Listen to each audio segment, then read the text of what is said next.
¿Qué tal, chicos? Muy buenos días. Vamos a iniciar la sesión del día de hoy.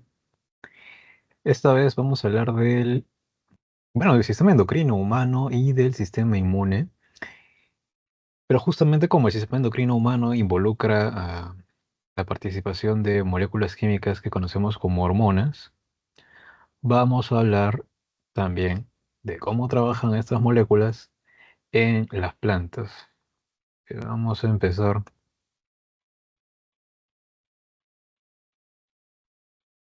Bueno, ¿qué sería la coordinación química? Cómo se coordina, cómo se coordinan los diferentes procesos celulares en base a la producción de estas moléculas que conocemos como hormonas. Si bien, eh,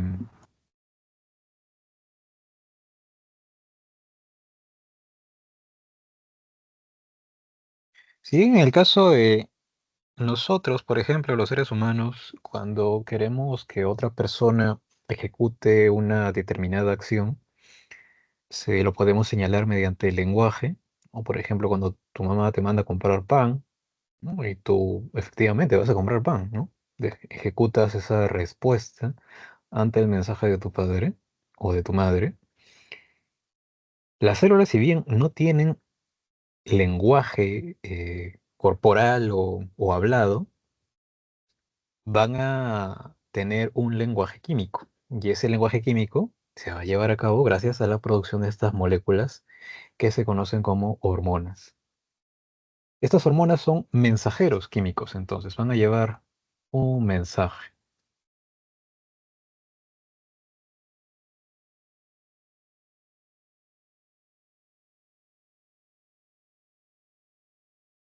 Y llevando ese mensaje van a poder regular diferentes procesos. Van a poder regular el metabolismo de repente al alza, ¿no? Por ejemplo, en nuestro caso, si estamos de repente ascendiendo a una región muy fría, una respuesta metabólica de nuestro cuerpo es aumentar el metabolismo para poder liberar más energía y que de esa manera se regule nuestra temperatura corporal, ¿no? Que no descienda con el frío que está rodeándonos. Y fisiológicos porque pues a lo largo de nuestra vida hay un proceso de maduración y generación de nuevas estructuras, de nuevos tejidos. Todo ello tiene que ser dirigido también de manera ordenada y las hormonas están desempeñando una función muy importante en esa dirección. Están regulando entonces procesos metabólicos y fisiológicos de esta manera. Y van a actuar en pequeñas cantidades. Se necesita solamente una pequeña concentración de estas hormonas para que se puedan ejecutar esas respuestas. Grandes respuestas, ¿no? Actúan en pequeñas cantidades, pero van a formar grandes respuestas. Vamos a encontrar estas hormonas en organismos vegetales como también en animales, pero van a tener ciertas diferencias. Las dos principales están en escena. Y es que las hormonas vegetales, o también llamadas fitohormonas,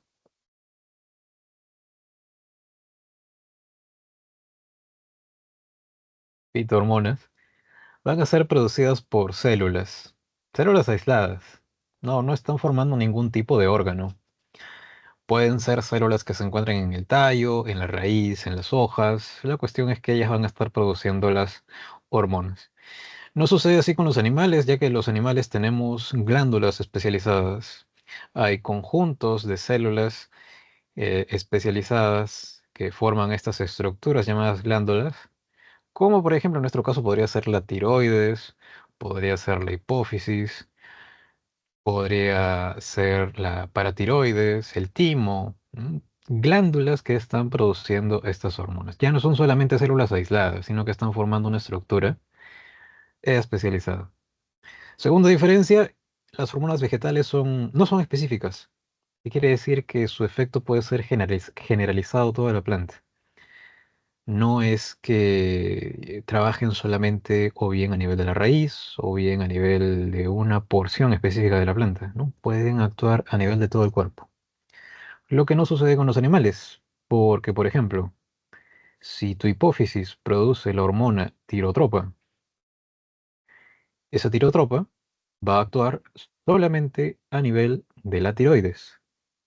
No debería actuar sobre el páncreas o de repente los ovarios o de repente las glándulas suprarrenales. No, no, no, solamente actúa a nivel de un órgano o tejido diana, que es el que va a responder a esa hormona. Son específicas entonces de órganos o tejidos diana. Por supuesto, a las células que forman esos tejidos se les llama también lo mismo, ¿no? Células diana.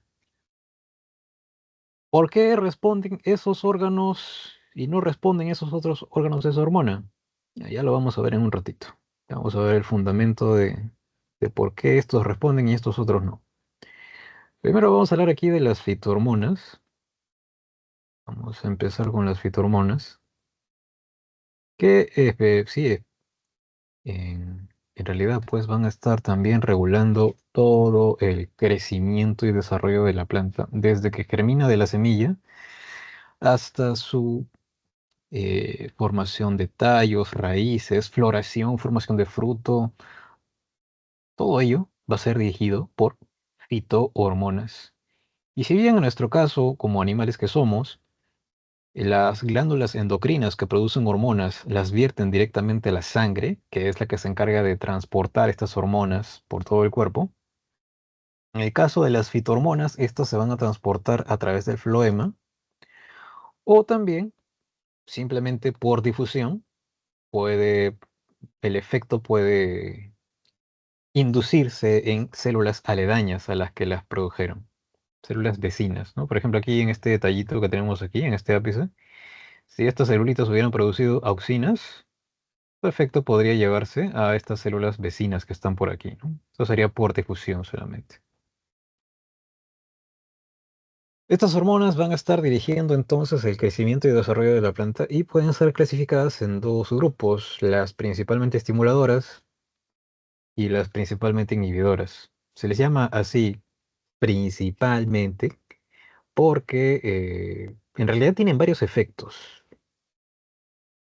pero de todos esos efectos, el más importante, el más resaltante a nivel fisiológico resulta o bien ser estimulador, en este caso, primero, o inhibidor en este segundo caso. Estimulador quiere decir que va, por ejemplo, a colaborar al crecimiento de órganos, a la formación de hojas, a la elongación del tallo, la formación de frutos, todo lo que conlleve crecimiento y formación de órganos. ¿Por qué? Porque hay circunstancias propicias. Es decir, de repente la planta se encuentra en suelo fértil, que tiene abundantes nutrientes, tiene disponibilidad de agua y por supuesto hay un buen clima, ¿no? De repente hay temperaturas cálidas que permiten que la planta pueda crecer, pueda desarrollar nuevas estructuras, puede gastar energía para formar nuevas ramas porque puede hacer fotosíntesis, puede captar agua, puede captar sales minerales. Así que solamente en esas condiciones se dará ese efecto estimulador de estas hormonas. En el caso de las inhibidoras, trabajarán más bien en circunstancias adversas, cuando el suelo carece de agua, de sales o quizás hay un clima adverso. La planta ya no se puede dar el lujo de gastar para poder formar nuevas estructuras, porque no está captando de repente agua correctamente, no está captando sales o no está teniendo de repente una tasa fotosintética notable. Así que como no tiene recursos, mejor se ralentiza ese crecimiento, ¿no? Y es por eso que estas hormonas se llaman entonces principalmente inhibidoras. Pero no quita que puedan tener de repente estas algunos efectos estimuladores. Por eso se llaman principalmente inhibidores, ¿no? Su efecto principal va a ser inhibidor. En el caso de las estimuladoras tenemos a tres grupos de hormonas, las auxinas, las gibberelinas y las citocininas. Ojo, son grupos de hormonas, ¿no? O sea, dentro de las auxinas hay varias hormonas. Una de ellas es el ácido indolacético, que se reconoce por sus siglas como IAA. Vamos a ponerlo acá.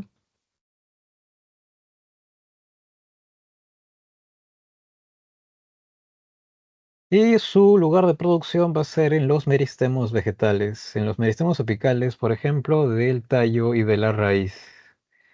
¿Y a qué van a colaborar? Van a colaborar a la elongación celular. Acá dice crecimiento de la célula, ¿no? Pero específicamente lo que sucede, cómo crece esa célula elongándose. Elongación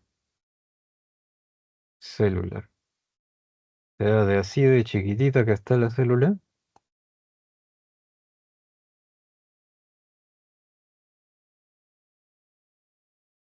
así de chiquita que está la célula, se va a empezar a elongar. Y de esa manera contribuye a la elongación de órganos, como el tallo y de la raíz. Como se encuentran en los meristemos apicales, estas hormonas están influenciando también en lo que es el fototropismo y el geotropismo, porque el tallo, ¿hacia dónde debería crecer? Hacia la luz del sol, ¿verdad? Para poder captar su luz y realizar fotosíntesis. En cambio, la raíz debería crecer hacia abajo, ¿verdad? Es lo que se llama geotropismo, ¿no? Hacia el centro de gravedad terrestre. Así que por eso también están produciendo respuestas fototrópicas y geotrópicas. El principal efecto de esta hormona entonces es esto, ¿ya? Elongación celular. Entre otros efectos que son señalados aquí también está la formación de raíces laterales y adventicias. Las laterales son estas que están acá, en una raíz llamada pivotante, como esta que tenemos acá. Esta es una raíz pivotante.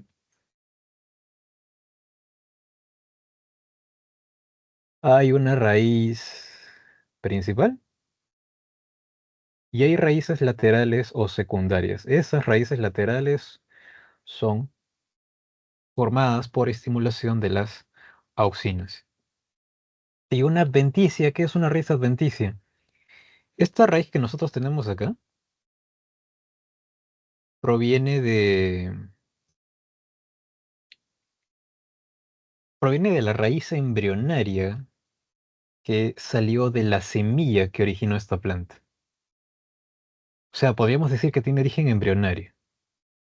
Una raíz adventicia no tiene origen embrionario. ¿Cómo se origina una raíz adventicia? Por ejemplo, si yo cortara una ramita de esta planta y colocase esa ramita en un vaso con agua,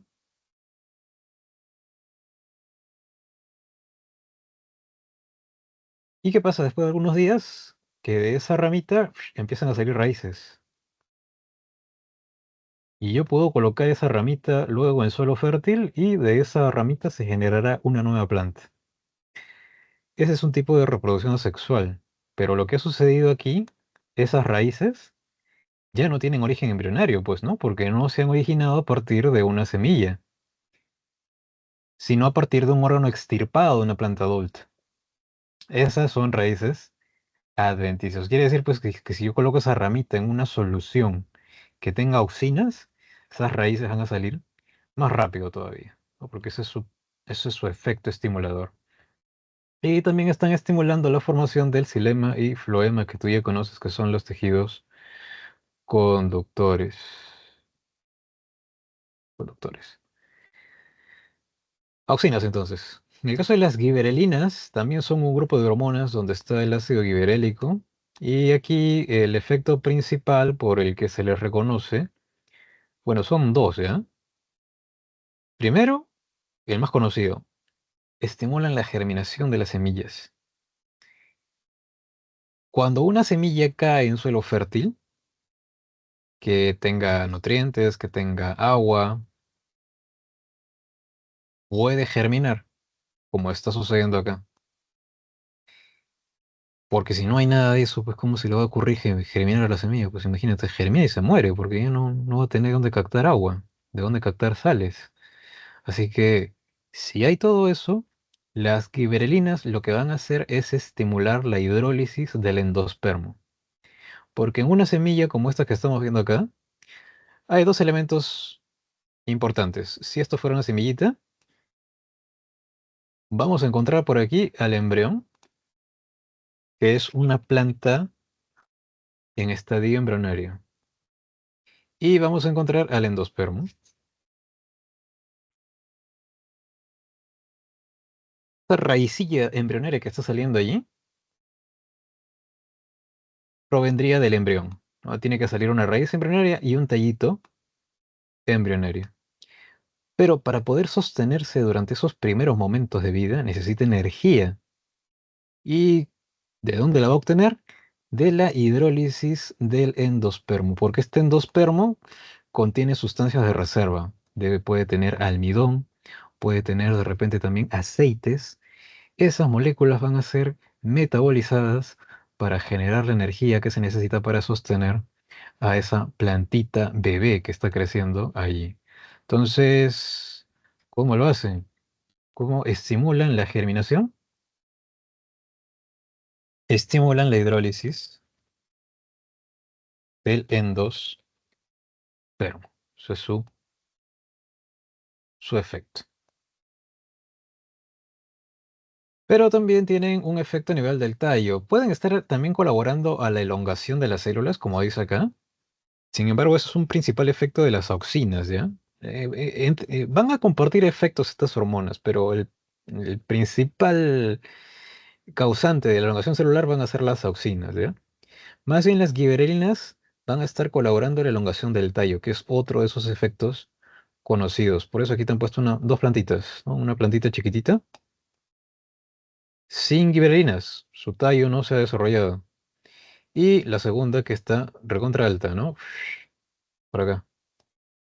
Ella sí ha recibido una dosis de giberelinas. Entonces, por eso existe esa diferencia en su elongación del tallo. Van a estar estimulando, por supuesto, la formación de otros órganos, como lo son las hojas y también flores, ¿no? Van a estar estimulando, por ejemplo, los botones foliares y los botones florales, ¿no? Que van a dar lugar a las hojas y a las flores, respectivamente. Esas son las giberelinas, entonces. Principal efecto, germinación de la semilla y elongación del tallo. Citocininas. Las citocininas, bueno, citocininas es una palabra que proviene de citocinesis. Y la citocinesis es la última etapa de la división celular. Es cuando la célula se divide en dos. Su citoplasma lo divide en dos para formar a las dos células hijas. Tiene sentido por eso que estas hormonas estimulen la mitosis, ¿no? O división celular. Cuando una célula se divide en dos, tiene que hacer algo muy importante que es duplicar su ADN. Por eso tiene sentido decir aquí que esta hormona aumenta la síntesis de ADN. Y también otra cosa muy importante es que la célula debe formar proteínas. Y tú sabes que para formar proteínas tiene que hacer dos cosas. Tiene que hacer transcripción, donde se forma ARN mensajero, y tiene que hacer traducción, donde se forman las proteínas, finalmente gracias a los ribosomas. Entonces, eso es uno de los principales efectos de las citocininas, pero también van a estar previniendo lo que se llama la senescencia. ¿Y qué es la senescencia? La senescencia, cenicienta. La senescencia es lo que se conoce como envejecimiento, envejecimiento celular. En las plantas esto se nota cuando las hojas se desprenden de los tallos y se empiezan a amarillar. ¿Por qué se ponen de color amarillo? Porque la clorofila que contienen sus células se degrada, se pierde, y predominan más bien otros pigmentos como son los carotenos o algunas xantófilas que le dan ese color amarillento, parduzco a las hojas secas, ¿no? Ya finalmente. Entonces, si yo corto una hoja de una planta y la coloco en una solución con citocininas, ese amarilleo va a tardar más. O se van a mantener verdes por más tiempo, justamente como lo dice acá, ¿no? inhibe el amarilleo de las hojas cortadas. Y si ya se está formando el fruto en la planta, cuando está así todavía verde y está creciendo, ese es otro efecto también de las citocininas. Todavía no está maduro, ¿ah? Todavía está ahí creciendo chiquitito, se está volviendo más grande, pero todavía está verde, no se puede comer todavía. Ese efecto también es dado por las citocininas, el alargamiento de los frutos. No la maduración, porque la maduración va a ser un efecto más bien de una hormona principalmente inhibidora, que es el etileno. Dentro de las principalmente inhibidoras están el ácido oxísico y el etileno, que, como te dije, pues hace un momento, van a estar actuando más bien en condiciones de estrés, ¿no? En las que no hay recursos, probablemente, o hay un clima adverso. De hecho, por ejemplo, se le llama ácido oxísico porque va a estar colaborando a la caída de las frutas y hojas, lo que se llama abscisión. Abscisión.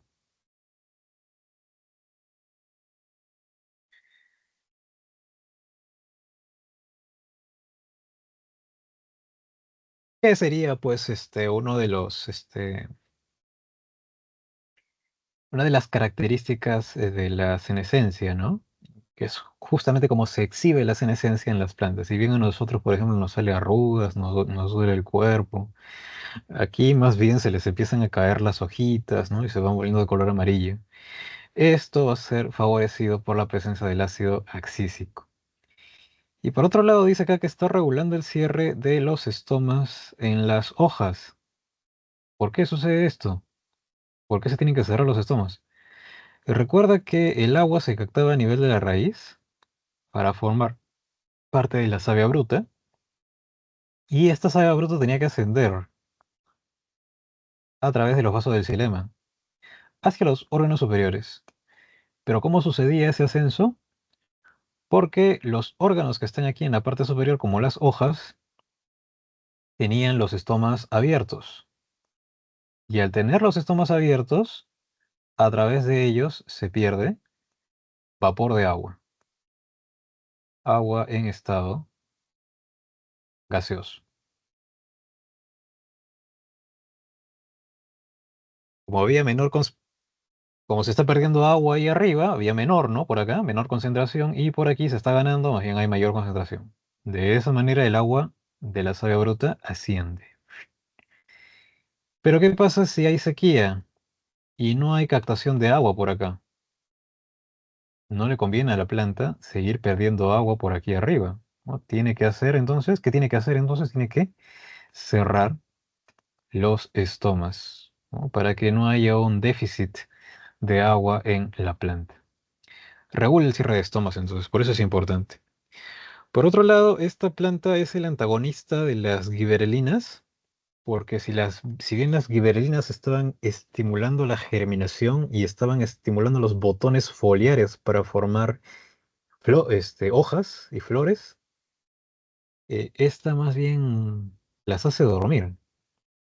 Y eso sería conveniente para una semilla, por ejemplo, que ha caído en suelo poco propicio, que ha caído en suelo infértil, que ha caído, por ejemplo, en un suelo donde no hay agua o no hay nutrientes. ¿Le convendría a esa semilla germinar ahí? No, porque pues, imagínate, germina y se muere nomás a las pocas horas o minutos. Se va a morir. Entonces, el ácido oxísico se va a encargar de estimular una dormancia en esa semilla para que no germine. Se quede ahí bien dormida. Que no salgan las hojas todavía. Que se duerman esas yemitas que van a dar lugar a esas hojas. Ya luego, si vuelven de repente las circunstancias propicias, se producirán las giberelinas y se estimulará la germinación de esa semilla o la apertura de esa yema foliar que va a dar lugar a esas hojas. En el caso del etileno, este también es una hormona que puede colaborar a la abscisión, también estimula la caída de las hojas, pero su principal efecto más bien está relacionado con los frutos. Acelera la maduración de los frutos, como lo estamos viendo en la imagen de este platanito. Si bien las citocininas favorecían la elongación del fruto, todo el proceso de maduración va a ser acelerado por el etileno. Generalmente la producción de etileno se produce con mayor cantidad en tejidos que han sufrido daño.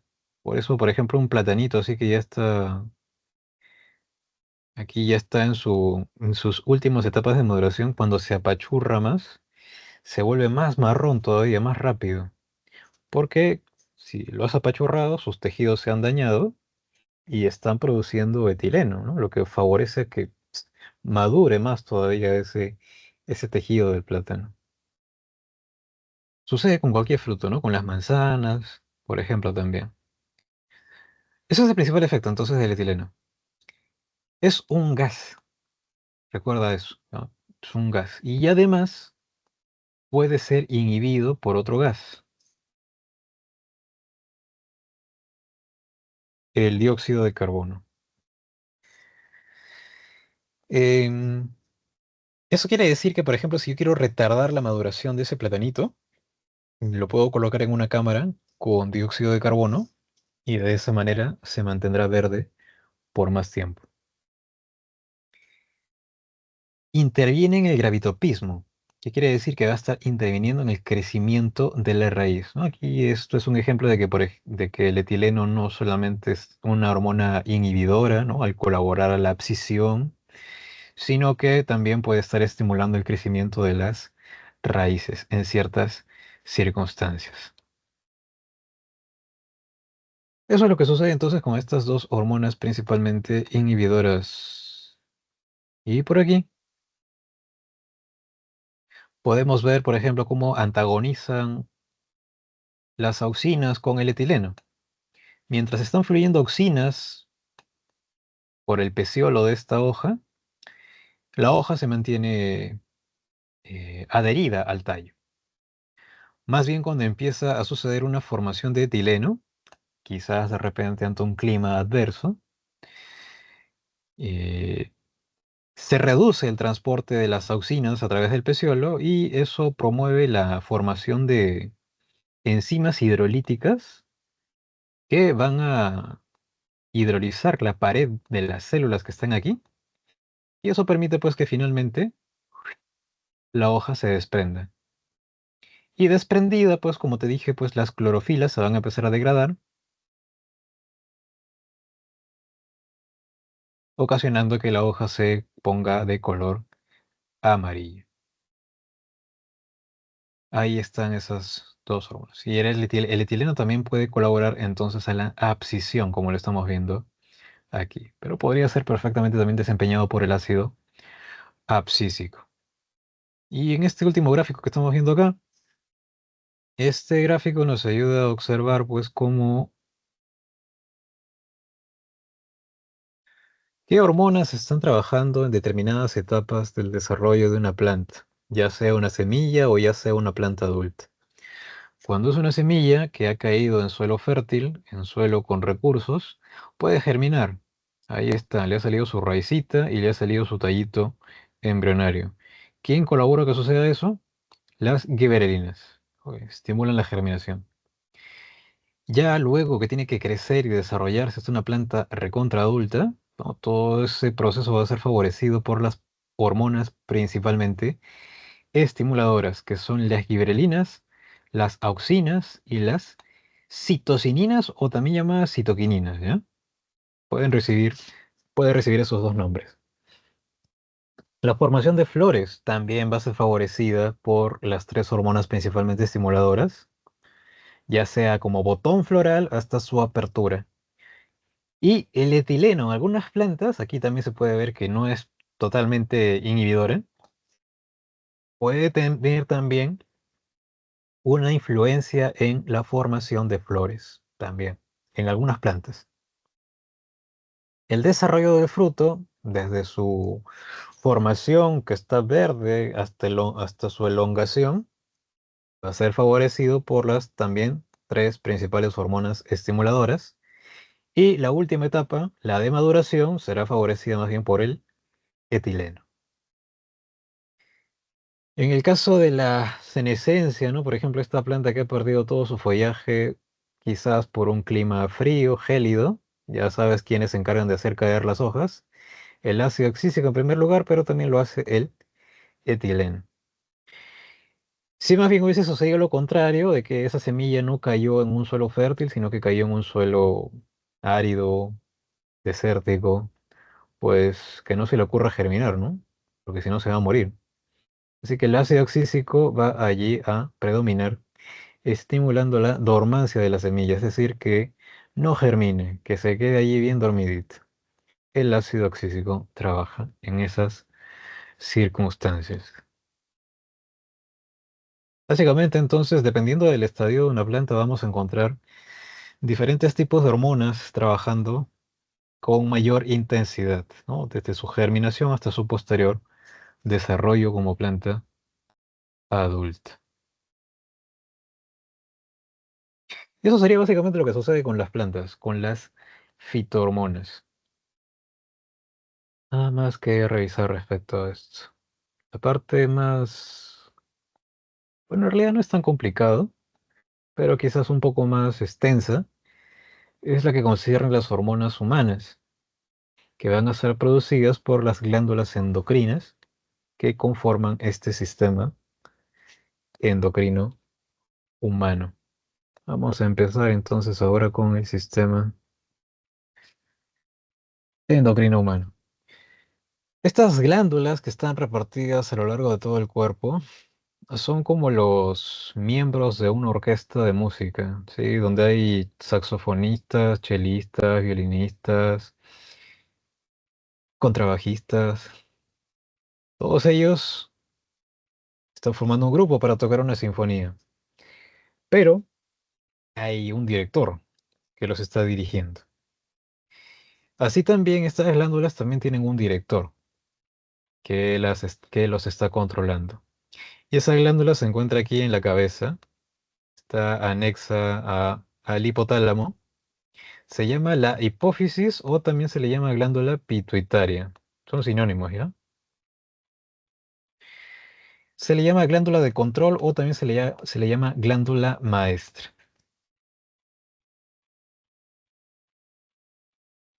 Glándula maestra.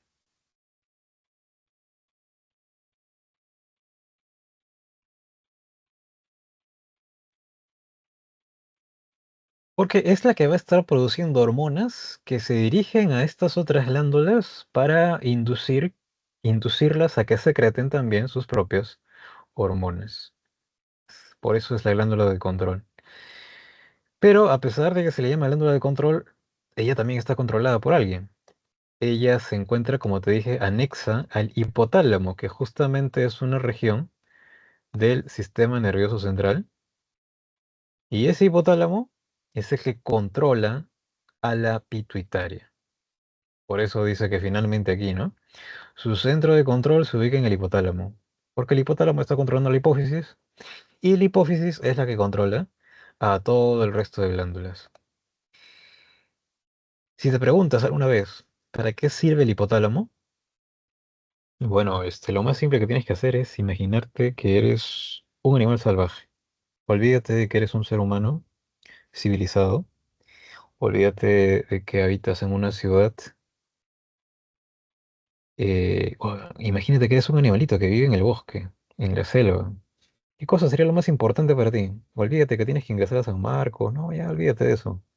¿Qué sería importante para ti si eres un animal salvaje? Tienes que comer, ¿verdad? Tienes que comer. Así que por eso el hipotálamo se encarga de regular el hambre o el apetito. Tienes que tomar agua también, así que por eso te va a regular la sed. Tienes que dejar dormir, tienes que descansar para poder afrontar un nuevo día. Así que por eso el hipotálamo también está regulando el sueño. Tu presión sanguínea, tu temperatura se tienen que mantener constantes para mantener tu cuerpo en estado saludable. Ya sabes que la hipertensión no es buena y una fiebre tampoco. Y por supuesto, ¿cuál es el objetivo principal de los organismos vivos? Yo sé que tu objetivo ahora es ingresar a San Marcos, pero La vida, para poder perpetuarse a través del tiempo, tiene un mecanismo que es la reproducción. Y justamente eso es lo que está regulando también el hipotálamo. Está regulando el deseo sexual.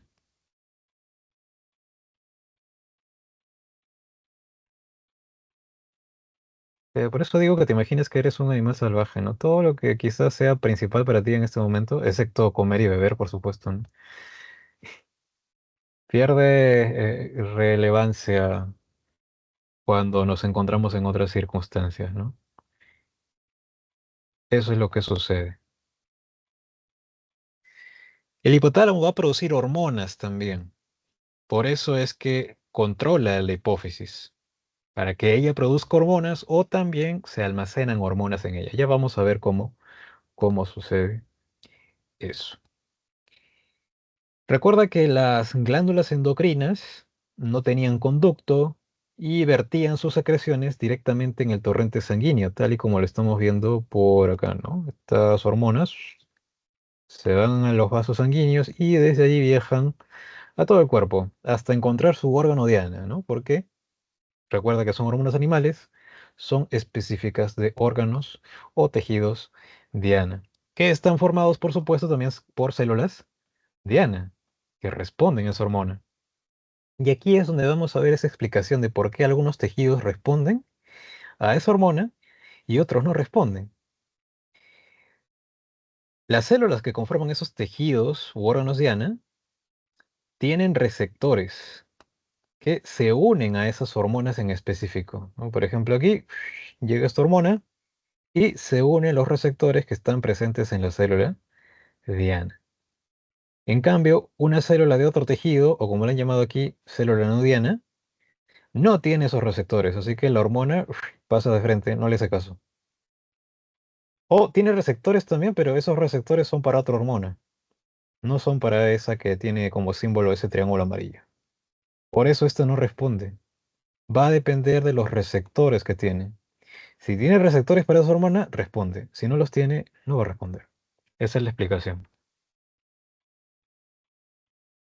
Y bueno, de esta manera estas hormonas producidas por estas glándulas van a estar regulando el equilibrio interno. Van a estar regulando, ya sabes, tu temperatura, el contenido de agua que hay en tu cuerpo, el porcentaje de sales, todo aquello que te mantiene en estado saludable está siendo regulado por la secreción de estas hormonas. Si te encuentras ante circunstancias que pueden ser de repente peligrosas, en las que tengas que defenderte o enfrentarte o de repente huir corriendo, también están ahí hormonas que se están produciendo. La famosa adrenalina, por ejemplo, ¿no? Que te va a ayudar a enfrentar ese tipo de situaciones. Y por supuesto, a lo largo de nuestra vida, estamos sometidos a un proceso de crecimiento y de maduración. Todo eso está siendo regulado también por las hormonas. Básicamente, igual que con las plantas, en determinadas etapas de nuestro desarrollo, se activan determinadas hormonas para poder, por ejemplo, eh, lograr que aparezca la madurez sexual, o hacia la pubertad y la adolescencia. Entre otros efectos que ya se conducen ya más bien a lo largo de todo el tiempo, ¿no? Y ya los vamos a conocer ahora que vamos a revisar cada una de estas glándulas.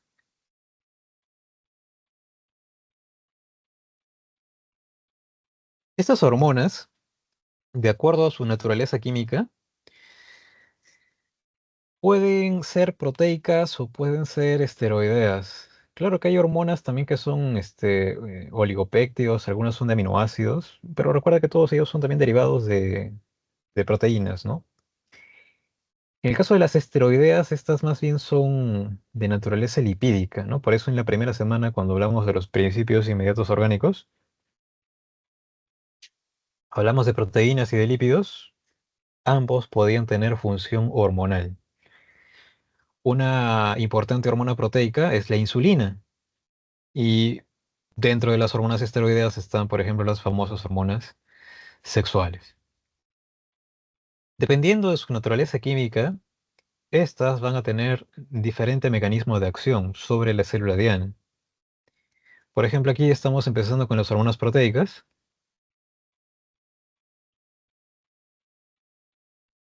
Esta hormona proteica, como proteína que es una molécula grande, es una molécula pesada.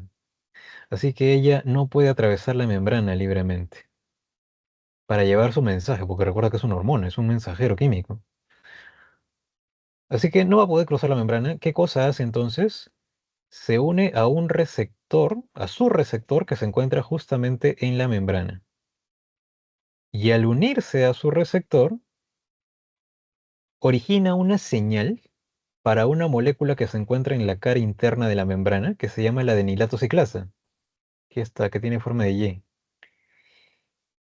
Una vez que se forma ese complejo hormona-receptor, la adenilato ciclasa se activa y forma otra molécula, que se llama el adenosín monofosfato cíclico. Es una molécula similar al ATP, solamente que este tiene un solo fosfato, por eso se llama monofosfato, y tiene una estructura cerrada, así que por eso es cíclico. Este adenosín monofosfato cíclico es el que va a llevar el mensaje de la hormona proteica que no pudo entrar, que se quedó ahí en la membrana.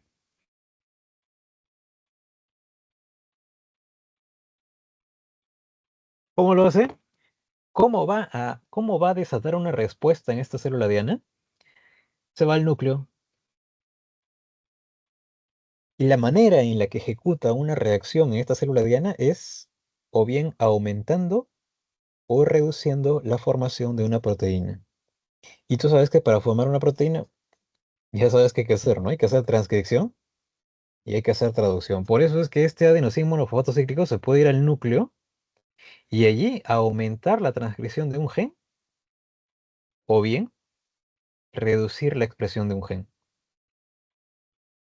O también puede actuar a nivel de la traducción. El ribosoma que está formando aquí la proteína también puede, ¿no?, de repente colaborar a que suceda la traducción o más bien inhibirla. De esa manera, en esta célula diana habrá una respuesta. O bien habrá una mayor producción de esa proteína, o bien habrá una menor producción de esa proteína. Como te das cuenta, aquí hay dos mensajeros. El primer mensajero fue la misma hormona proteica que se quedó en la membrana unida a su receptor. Y el segundo mensajero es el adenosín monofosfato cíclico, que fue el que llevó el mensaje al núcleo o bien trabajó a nivel de la traducción. En el caso de la hormona esteroidea, recuerda que el esteroide es un lípido y la membrana está compuesta por lípidos. Lípido con lípido no se pide permiso, ¿no? Tiene la misma naturaleza, así que puede pasar a través de la membrana y llegar al citoplasma. Y en el citoplasma está su receptor. Se une a él y forma el complejo hormona receptor. Y este complejo es el que puede ir al núcleo. También hacer lo mismo, aumentar la transcripción de un gen o reducir la expresión aumentar o reducir la transcripción de un gen, ¿no? Y de esa manera también modulando la traducción. De esa manera también se ejecutará esa respuesta, ¿no? O bien se aumenta la formación de esa proteína, o bien se reduce la formación de esa proteína. Con esto entonces hay dos diferencias muy marcadas entre estas dos. Para las hormonas proteicas hay dos mensajeros. Ya sabes que el primero es la misma hormona proteica y el segundo es el adenosín monofosfato cíclico. En las hormonas esteroideas solo hay un mensajero, que es la misma hormona esteroidea. También para las hormonas proteicas, el receptor se encuentra en la membrana.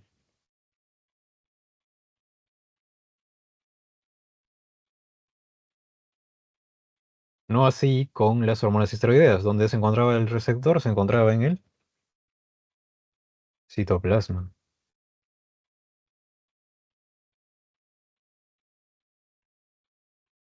En el citoplasma.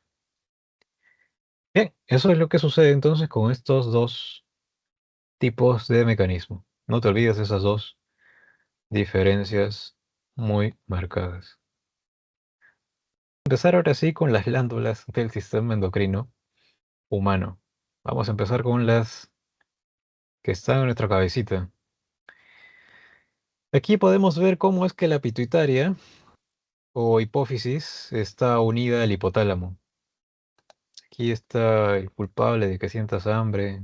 Bueno, bueno, el culpable, ¿no? Gracias a él. Sientes hambre, sed, sueño. Aquí está el hipotálamo. Y el hipotálamo está unido a la pituitaria. Y esta pituitaria tiene dos lóbulos, ¿ah? Puedes ver ahí dos pelotitas que están colgando. Hay un lóbulo anterior y hay un lóbulo posterior. El lóbulo posterior se le llama neurohipófisis.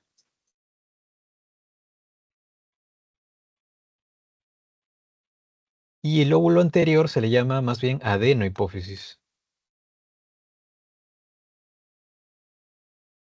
Eh, Otra diferencia también entre estos dos, bueno, aparte del nombre, es que el lóbulo posterior no produce hormonas, almacena las hormonas que vienen del hipotálamo, por eso dice acá, almacena hormonas hipotalámicas. Más bien el lóbulo anterior, este sí produce hormonas,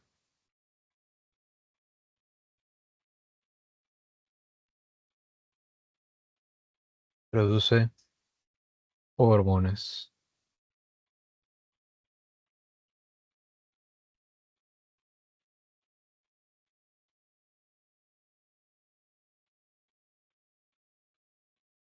Pero ¿qué hormonas produce el hipotálamo y que se almacenan en la neurohipófisis?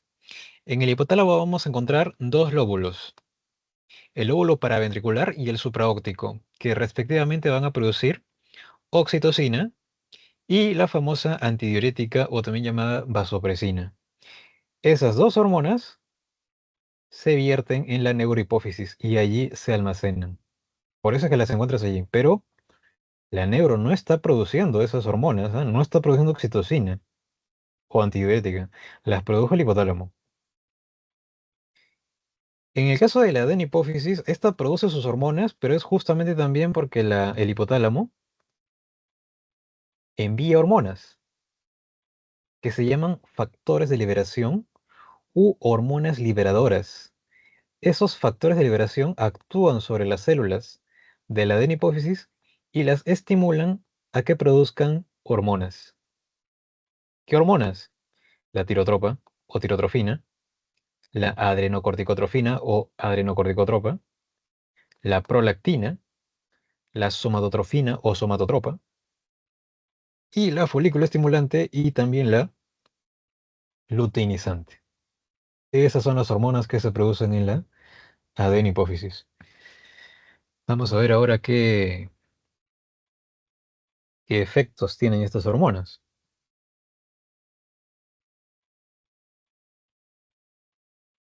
En el caso de las que se almacenan en la neurohipófisis, la hormona antidiurética o llamada vasopresina viaja hasta el riñón y a nivel de las nefronas lo que va a estimular es la reabsorción de agua. ¿Te acuerdas que se reabsorbía el 99% de agua a nivel de los túbulos de la nefrona? ¿Quién estimula eso? La hormona antidiurética o llamada vasopresina. La oxitocina puede tener efectos a nivel del músculo liso del útero, activando su contracción. Esto es importante, por ejemplo, cuando sucede el momento del parto. El útero se debe contraer para permitir la expulsión del bebé. En ocasiones, cuando esto no sucede de manera adecuada, se puede inocular oxitocina a la gestante para ayudar a el nacimiento del bebé. Y también puede actuar a nivel de las glándulas mamarias, colaborando a la expulsión de la leche. Ojo a expulsión, no producción, porque la producción es tarea de otra hormona, la prolactina que está por acá. Cuando el bebito succiona de los pezones de su mamá, eso produce una señal nerviosa para que se produzca oxitocina y se permita la expulsión de la leche que va a alimentar a la criatura. Entonces esas son dos funciones de la oxitocina. Y en el caso de las que son producidas, ahora sí, en la adenohipófisis, tenemos a la tirotropa o tirotrofina. ¿A dónde se va esta tirotropa? A la tiroides. Ahí están sus células diana. ¿Y qué le dice la tiroides? Oye, tiroides, por favor, prodúceme hormonas tiroxinas. ¿Cuáles son las tiroxinas? La T3 y la T4 que vamos a conocer en un ratito. Ese es su efecto nada más. Luego está la adrenocorticotropa o adrenocorticotrofina, como dice acá, conocida por sus siglas como ACTH. ¿A dónde se va esa adenocorticotropa? Se va a las glándulas suprarrenales que están encima de cada riñón. Estas glándulas tienen dos regiones principales, que son la corteza y la médula. Esta hormona trabaja solamente a nivel de la corteza. ¿Y qué le dice a la corteza? Oye, corteza, por favor, prodúceme glucocorticoides. ¿Qué son glucocorticoides? Son hormonas donde se encuentra, por ejemplo, el famoso cortisol, que es la hormona del estrés. Ya vamos a hablar también más adelante de esa hormona. Luego está la prolactina. La prolactina sí se va a las glándulas mamarias y les dice, por favor, prodújame leche. Esta sí induce la formación de leche. Cuarta hormona, la somatotrofina o somatotropa, o también llamada, muy conocida, la hormona del crecimiento. ¿A dónde se va? Inicialmente se va al hígado. Y en el hígado se forman unos factores que se llaman somatomedinas. Estas somatomedinas son factores que pueden actuar sobre el músculo y sobre el hueso para inducir su elongación, es decir, su crecimiento. Por eso se le llama así. Son hormonas que están trabajando activamente en ustedes en estos momentos, ¿no? Porque ustedes están creciendo. Si esta hormona se produce de manera adecuada, en niveles considerados normales, durante el desarrollo de una persona, pues una persona alcanzará una estatura promedio. Pero imagínate que de repente esta hormona se produce en exceso. ¿Qué cosa pasaría? ¿Crecerías demasiado? Los efectos van a depender de la etapa en la que se produce esa sobreproducción de esa hormona. Si, por ejemplo, esa sobreproducción de hormona del crecimiento se llevase a cabo en la adolescencia, etapa en la cual se encuentran ustedes, ¿no? Por acá, tus huesos efectivamente se van a elongar, pues porque ustedes están en pleno crecimiento. Sus huesos están creciendo y si les das más hormonas del crecimiento, habrán más somatomedinas y estos se elongarán mucho más allá del promedio, pudiendo incluso superar los 2 metros de longitud en algunos casos, lo que se llama gigantismo. Esta es una condición patológica porque en realidad el cuerpo está creciendo mucho más de lo que debería ser normal y eso puede afectar el funcionamiento de órganos muy importantes dentro del cuerpo, como el corazón, por ejemplo. Si más bien la sobreproducción de esas hormonas se produce ya cuando eres adulto, ya cuando tienes ya más allá de los 24 años, cuando ya tus huesos ya no crecen, pues ya están solidificados y esa es la estatura que vas a tener para siempre. Pero tus huesos ya no se van a elongar, sino que van a crecer en grosor. Los huesos de la cara, los huesos del tórax, de los brazos, van a crecer en grosor, como este señor de acá. Fue un acróbata francés, muy conocido. Esa condición se llama acromegalia. Entonces, dependiendo de la etapa en la que se lleva a cabo esa sobreproducción, o bien tendrás gigantismo en la adolescencia, o acromegalia durante la adultez. Eso es lo que sucede.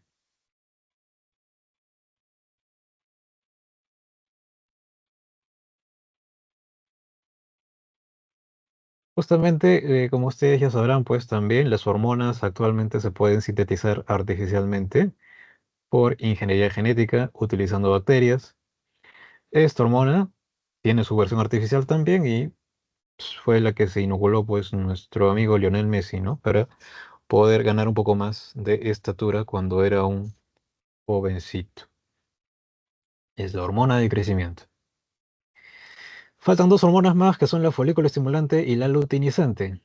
La folículo estimulante es una hormona que va a viajar hasta las gónadas masculinas y femeninas y en ellas va a inducir sus efectos. La folículo estimulante, en el caso de las chicas, regula la ovogénesis, es decir, la maduración de los folículos ováricos que van a liberar los gametos femeninos a lo largo del ciclo menstrual. Esto es algo que quizás ahorita está muy superficialmente, pero lo vamos a entender mejor en la semana 10, cuando hablemos de reproducción sexual en seres humanos. Ahí vamos a ver cómo es que la folículo estimulante está regulando la ovogénesis. En las chicas, algo que está haciendo también es está induciendo la formación de estrógenos en los ovarios. Los estrógenos son las hormonas femeninas que van a dar lugar a las características sexuales secundarias femeninas, ¿no? El ensanchamiento de caderas, por ejemplo, ¿no? De las mamas, la voz fina que tienen también, ¿no? Por ejemplo, son características femeninas. Y en el caso de los chicos, estimula la espermatogénesis, que es la formación de espermatozoides en los túbulos seminíferos de los testículos, ¿no? Como las espermatogonias pasan a ser espermatozoides, los gametos masculinos. Y en el caso de la luteinizante, esta hormona, la FSH, porque la LH, perdón, la LH que es la luteinizante, porque la FSH es la folículo estimulante, esta luteinizante también, en el caso de las chicas, está trabajando a nivel del ciclo menstrual, es la que promueve la ovulación. La ovulación es el evento en el cual la señorita libera un ovocito secundario de uno de sus ovarios. Ese ovocito es el que va a liberar el futuro óvulo, el gameto femenino, que se debería unir con el espermatozoide para formar a un nuevo ser vivo. Posterior a la ovulación, se va a formar el cuerpo lúteo. Este cuerpo lúteo, a su vez, secreta otra hormona que se llama la progesterona. Si es que ese óvulo fue fecundado por un espermatozoide, se va a formar un embrión posteriormente. Y ese embrión debería anidar en el útero de la señorita. La capa interna del útero se llama endometrio.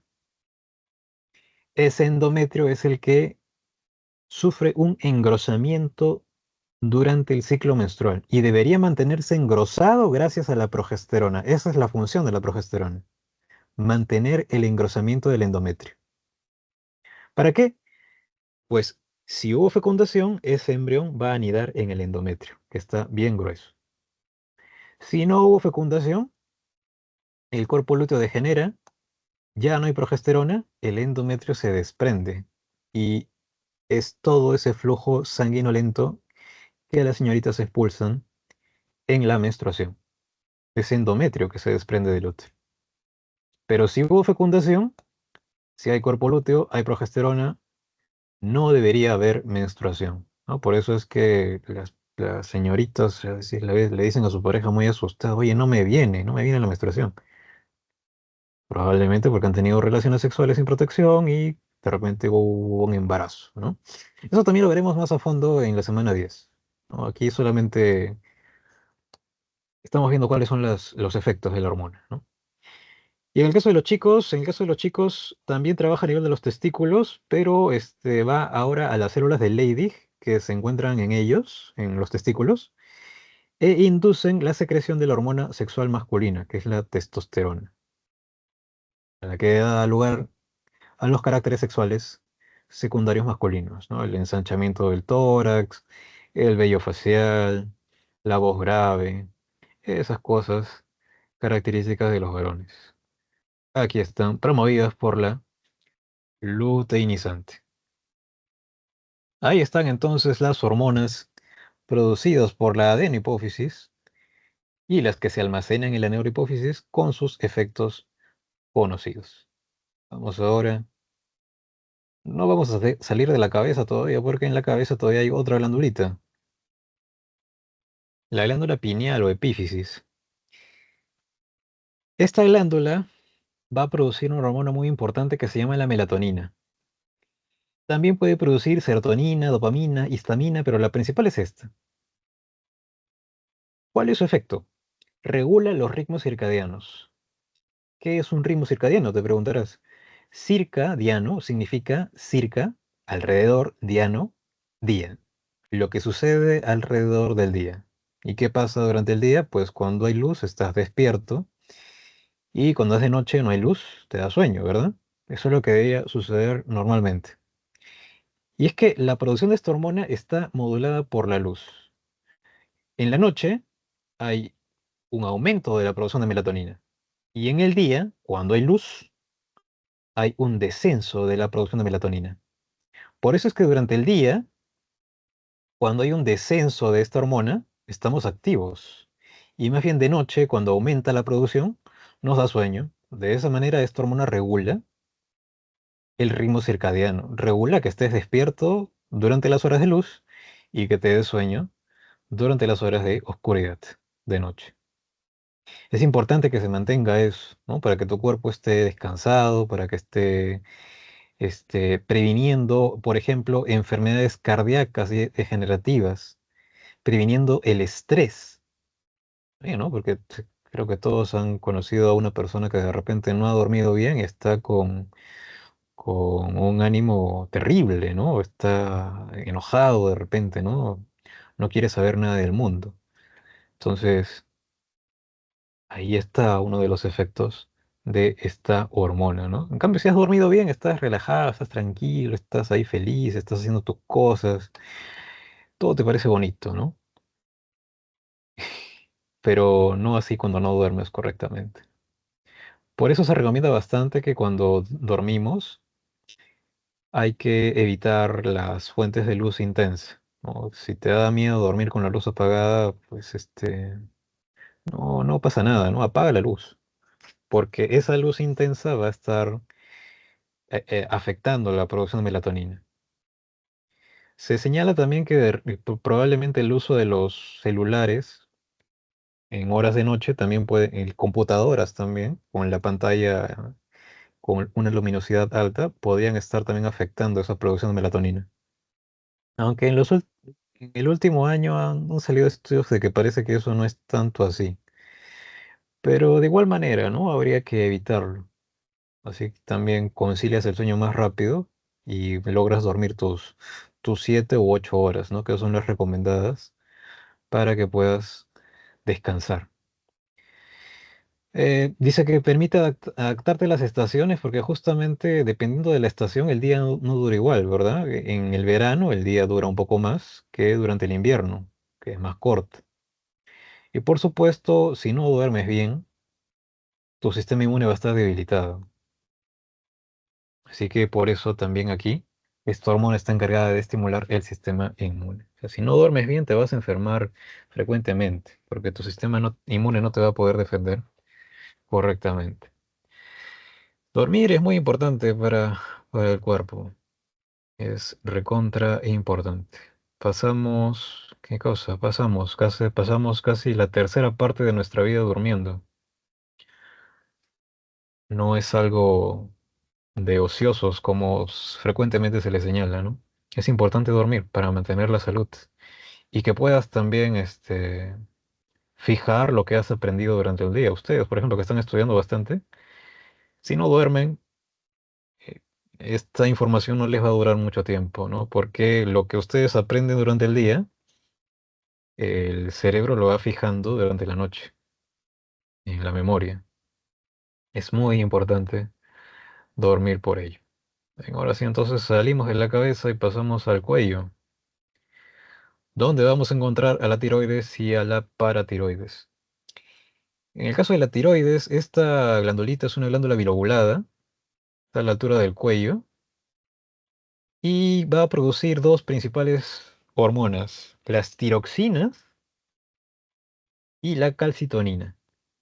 Las tiroxinas agrupa a dos hormonas que son la T3 y la T4, conocidas respectivamente como triiodotironina y tetraiodotironina.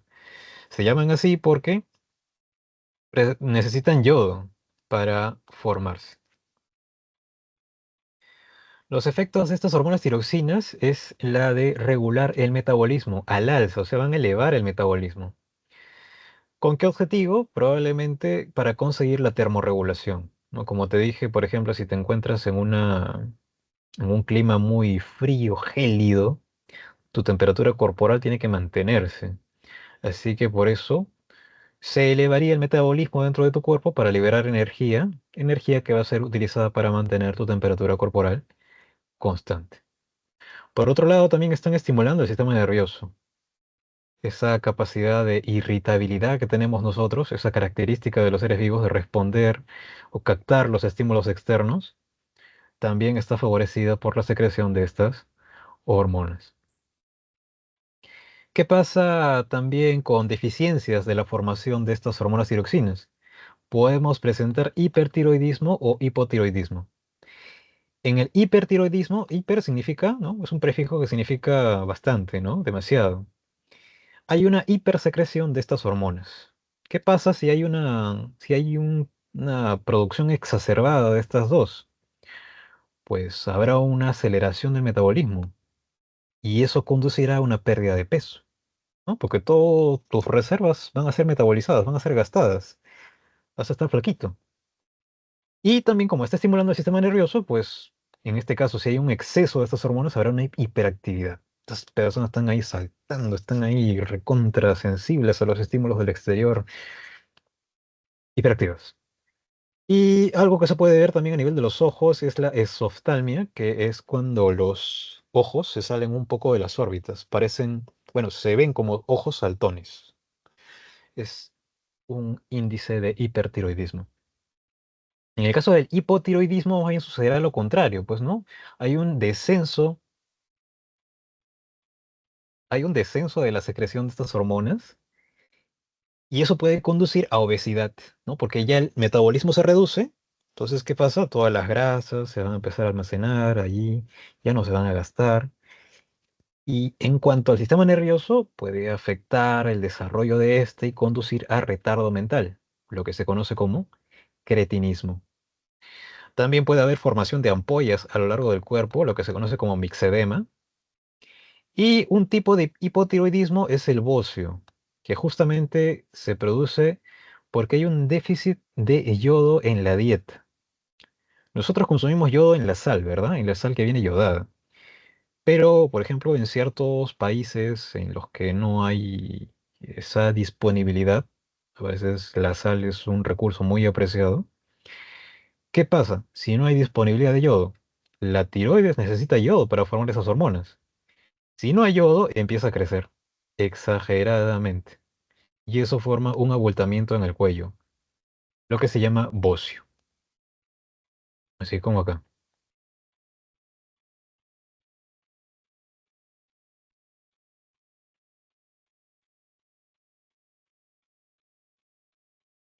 Es como si la tiroides creciera para aumentar su superficie y de esa manera conseguir aumentar la absorción de yodo. Pero si no hay yodo, no lo va a tomar de ningún lado, pues no, no lo va a tomar de ningún lado. Eso es lo que sucede entonces con las tiroxinas.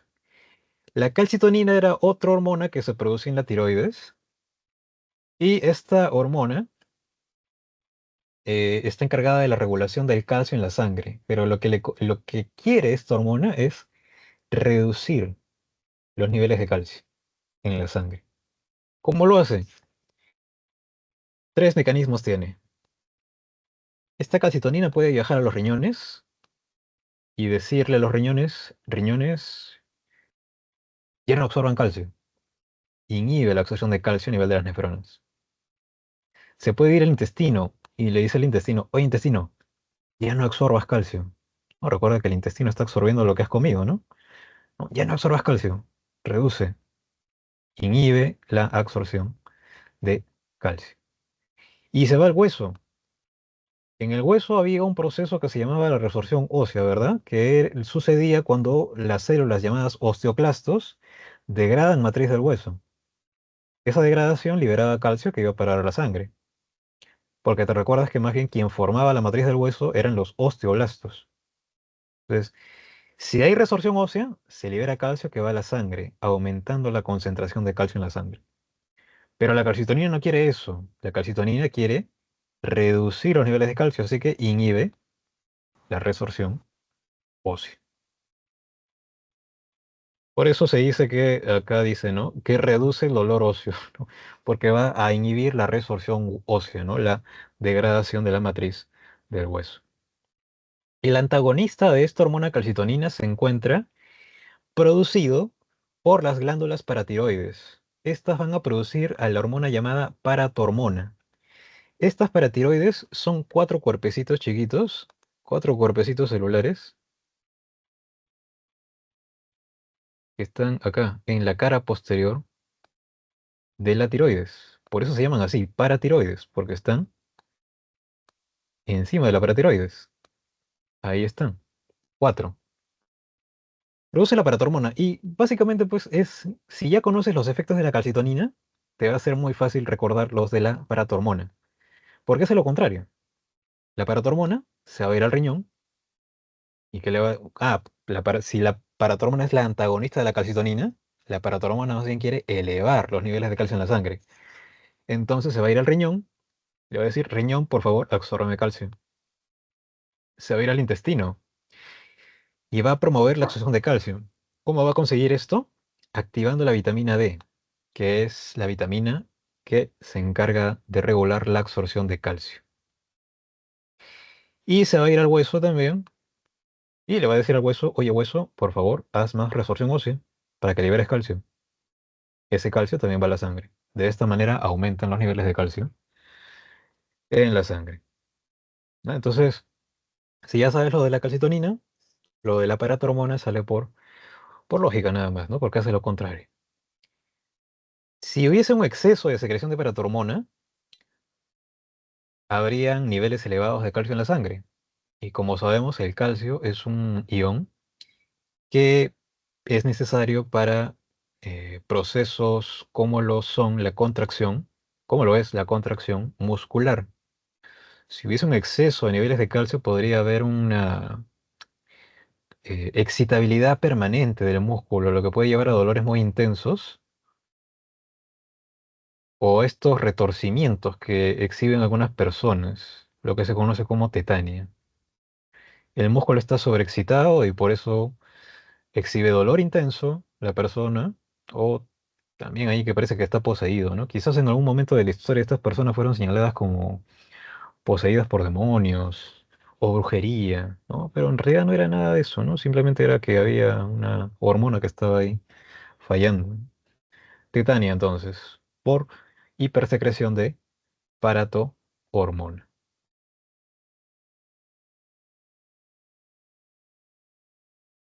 Seguimos bajando y esta vez llegamos al pecho. En la cara anterior al corazón encontramos al timo.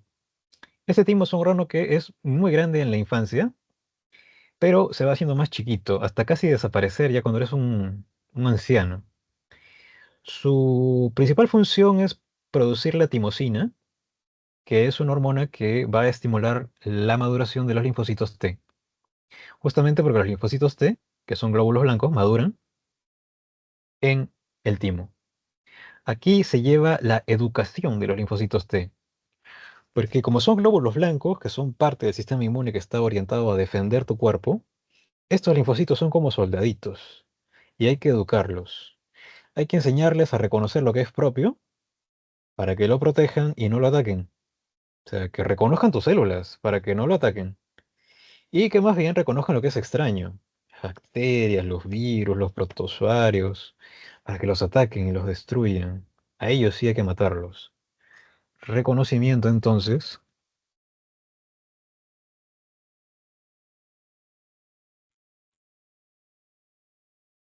y extraño. De aquí podría sobrevenir de aquí, de fallas en este proceso de educación. podría sobrevenir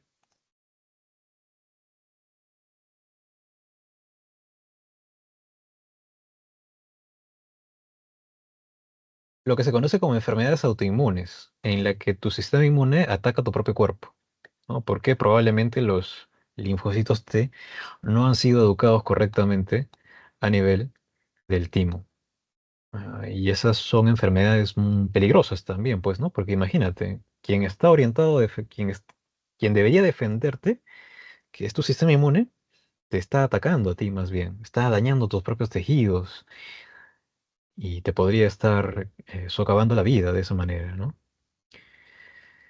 Las glándulas suprarrenales se llaman así porque están encima de cada riñón. Hay una encima de cada riñón. Y como dijimos hace un momento, si les hacemos un corte, vamos a encontrar dos partes principales. La corteza, que ocupa la mayor parte, el 80%, y la médula, que ocupa solamente el 20%. La corteza va a producir dos tipos de hormonas, los mineralocorticoides y los glucocorticoides. Entre los mineralocorticoides está la aldosterona, que es la que promovía la reabsorción de sodio y bicarbonato a cambio de la expulsión de potasio y de protones a nivel de la nefrona. ¿Se acuerdan de la semana pasada? Y los glucocorticoides son aquellos, bueno, dentro de los glucocorticoides más conocidos está el cortisol, que es conocido como la hormona del estrés.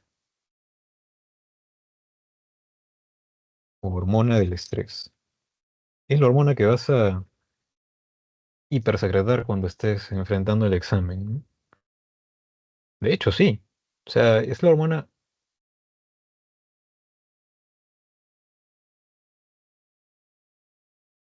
perdón, es la hormona que vamos a secretar con mayor intensidad cuando nos encontramos en circunstancias de estrés, ya sea estrés psicológico o estrés físico.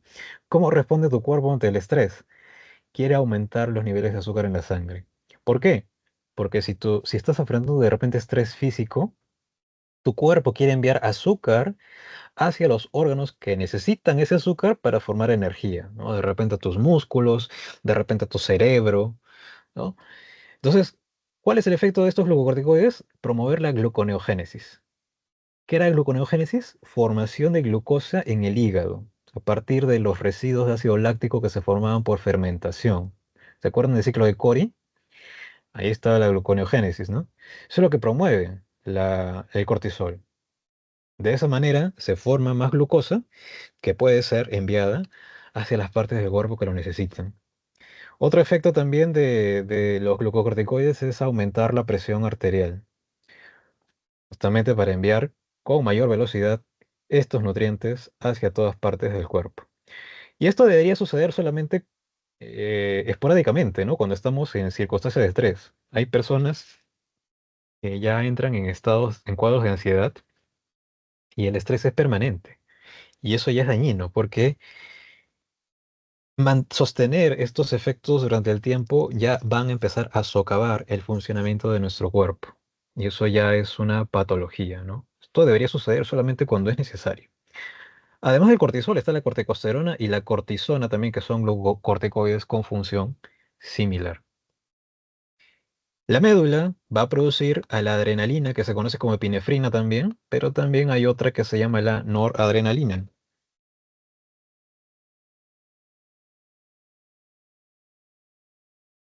o norepinefrina. Esta va a preparar tu cuerpo para circunstancias de estrés físico. Por ejemplo, cuando estás huyendo de un delincuente o de repente estás corriendo para que no te cierren la puerta el día del examen de admisión. Ahí vas a secretar adrenalina un montón, si llegaste tarde, ¿no?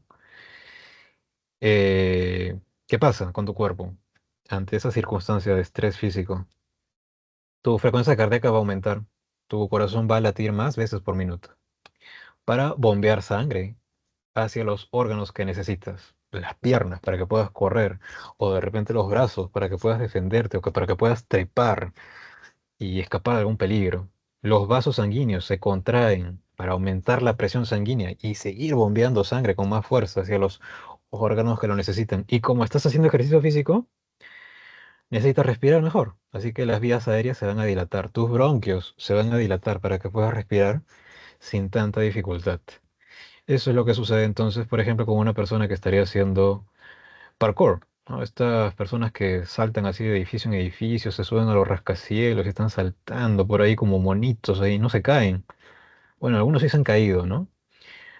Pero los que no se caen, pues están ahí saltando, saltando, saltando y es una situación riesgosa en la que su cuerpo, por supuesto, está secretando un montón de adrenalina, ¿no? Para que puedan ejecutar ese tipo de acciones. Nada más entonces con la glándula suprarrenal. Vamos ahora por acá con el páncreas, del cual ya habíamos hablado porque tenía una porción exocrina que producía el jugo pancreático, ¿no? Donde habían enzimas, había bicarbonato, pero también hay una porción endocrina, donde estaban los islotes de Langerhans, que son cerca de 1 a 2 millones en el páncreas. Estos islotes de Langerhans contienen células de 4 tipos: las alfa, las beta, las delta y las F. Las alfa van a producir una hormona que se llama glucagón. Es una hormona hiperglucemiante. ¿Qué quiere decir hiperglucemiante? Que quiere aumentar los niveles de azúcar en la sangre. Aquí está. ¿Cómo lo va a conseguir? El glucagón va a estimular la glucogenólisis. ¿Se acuerdan cuando hablamos del ciclo de Cori también? Que la glucogenólisis era la degradación de glucógeno para liberar glucosa. Esa glucosa va a la sangre, aumentando los niveles de este. La gluconeogénesis también se estimula. También lo que vimos hace un ratito, ¿no? Se forma glucosa en el hígado, también se envía a la sangre para aumentar la concentración de esta en ella. Hiperglucemia del glucagón. Su antagonista es la insulina. La insulina no quiere aumentar, quiere reducir los niveles de azúcar en la sangre. ¿Cómo lo hace? Si el glucagón estimula la glucogenólisis, la insulina reduce la glucogenólisis.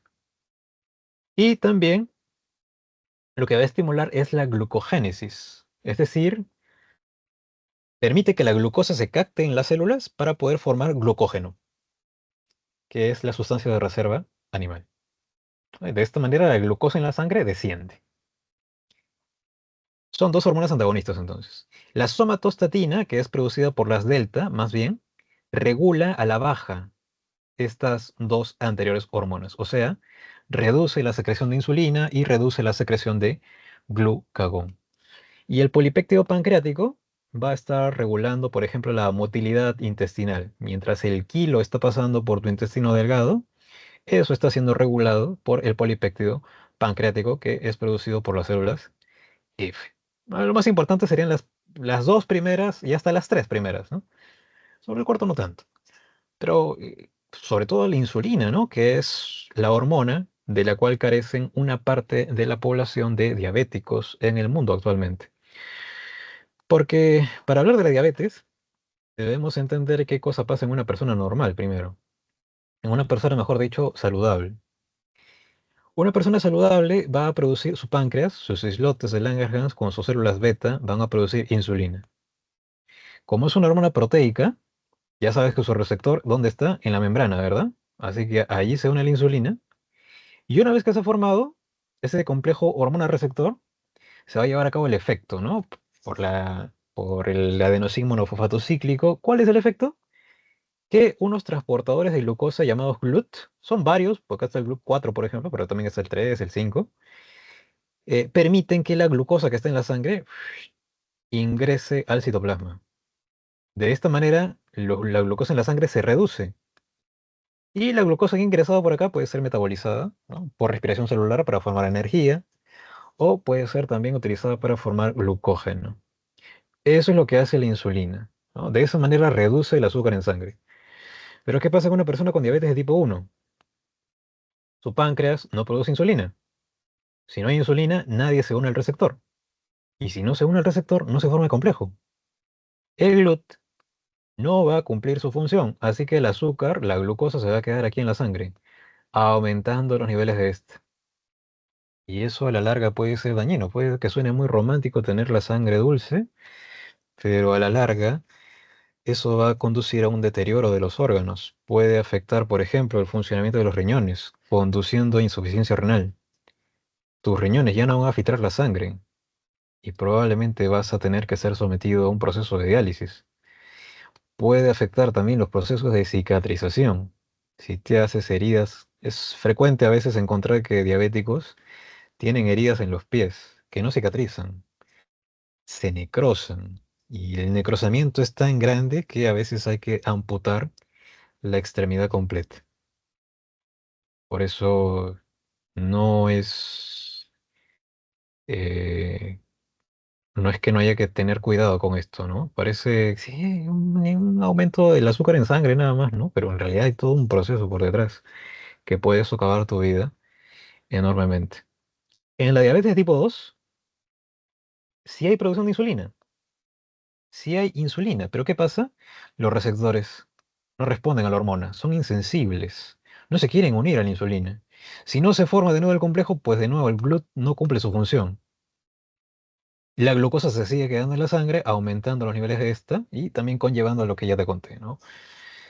Va a deteriorar los órganos internos del paciente. En este primer tipo de diabetes, el tratamiento para poder prolongar la vida del paciente sería pues inocular lo que está faltando aquí, ¿no? Insulina. Ahora que hay insulina, pues se unirá al receptor y se formará el GLUT para permitir el ingreso de glucosa. De esta manera se puede prolongar la vida de la persona y aumentar su calidad de vida.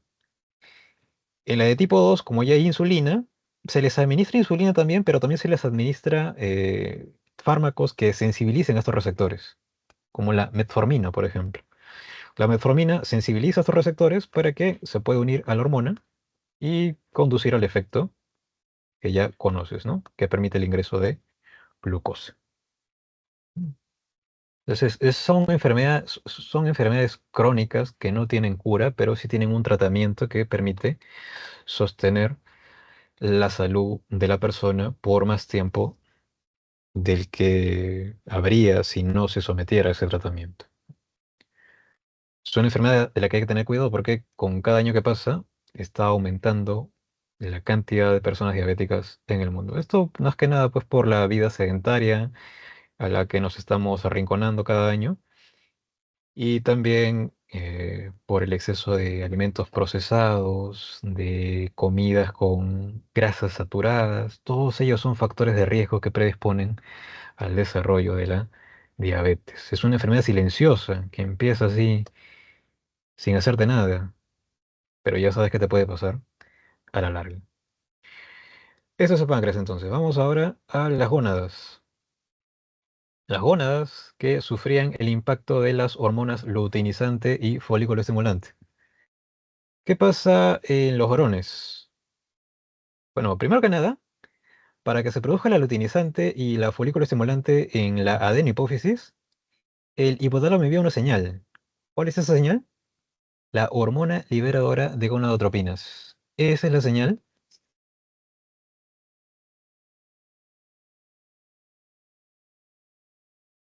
que necesita la adenohipófisis para producir estas dos hormonas. ¿Qué hace la luteinizante en el varón? Viaja a través de la sangre y llega al testículo, y en los testículos incentiva a las células de Leydig para que produzcan testosterona, la hormona sexual masculina. Produce folículo estimulante también la adenohipófisis. ¿A dónde se va? Al testículo también y estimula a las células de Sertoli que están encargadas de la nutrición de las espermatogonias que se van a convertir en los futuros espermatozoides. De esta manera colabora al proceso de espermatogénesis. Y también otra hormona que se produce aquí por el impacto de la folículo estimulante es la inhibina. Esta inhibina viaja a través del torrente sanguíneo y puede llegar a la hipófisis, sirviendo como señal ¿para qué? Para que se detenga la producción de estas dos hormonas, porque el efecto ya se está llevando a cabo. Las hormonas no es que se estén produciendo todo el tiempo, se van a producir cuando sea necesario. Y en este caso, como el efecto, ¿no? La producción de testosterona, la espermatogénesis, ya se está llevando a cabo, ya no sería necesario seguir produciendo luteinizante y folículo estimulante. Por eso la inhibina lleva ese mensaje a la hipófisis. Oye, ya se están conduciendo los efectos para la formación de luteinizante, para la formación de folículo estimulante. Si no hubiera formación de testosterona, si no hubiera espermatogénesis, no hubiera inhibina, la hipófisis va a seguir formando luteinizante. De esa manera existe lo que se llama retroalimentación. En el caso de las chicas, en el caso de las chicas también lo mismo, la hormona liberadora de gonadotropinas estimula la formación del luteinizante. ¿Y qué hace esta luteinizante? ¿Te acuerdas que estimulaba la ovulación? Este ovocito secundario es el que se va a liberar alrededor del día 14 del ciclo menstrual. Otro efecto de la luteinizante es que se forman andrógenos. Estos andrógenos van a ser los precursores de los estrógenos que se forman por la actividad de la folículo estimulante. ¿Te acuerdas que la folículo estimulante estimulaba estrógenos? Pero antes de que sean estrógenos, son andrógenos, que son estimulados por la luteinizante. Y por supuesto, la folículo estimulante también está regulando toda la maduración de este folículo que contiene a ese ovocito. Pero eso ya lo veremos, como te dije, en un par de semanas. También aquí hay retroalimentación y es que los estrógenos que se producen en los ovarios también pueden ir al adeno o también pueden ir al mismo hipotálamo, sirviendo como señal para decirles, pues, oigan, miren, ya se están produciendo los efectos, ya paren de producir liberadora de gonadotropinas, paren de liberar luteinizante, folículo estimulante. En ausencia de los efectos, estos dos seguirán formando hormonas, pero en presencia de los efectos deberían detener la formación, deberían detener la formación de esas hormonas. Eso es lo que se llama retroalimentación. ¿Ok?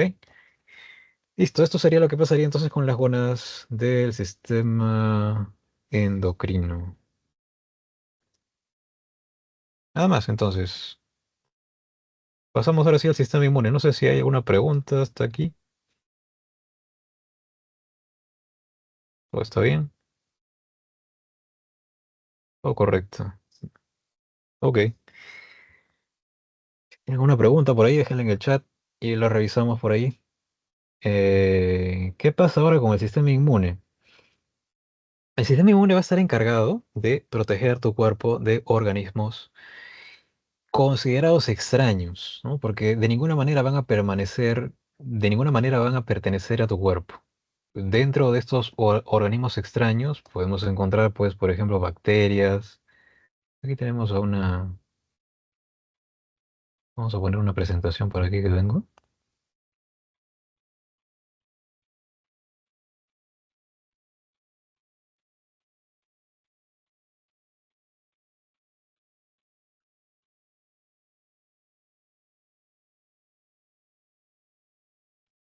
En inmunología, que es la ciencia que estudia el sistema inmune, a todos estos elementos extraños que ingresan a tu cuerpo y pueden causarte una enfermedad, se les llama antígenos.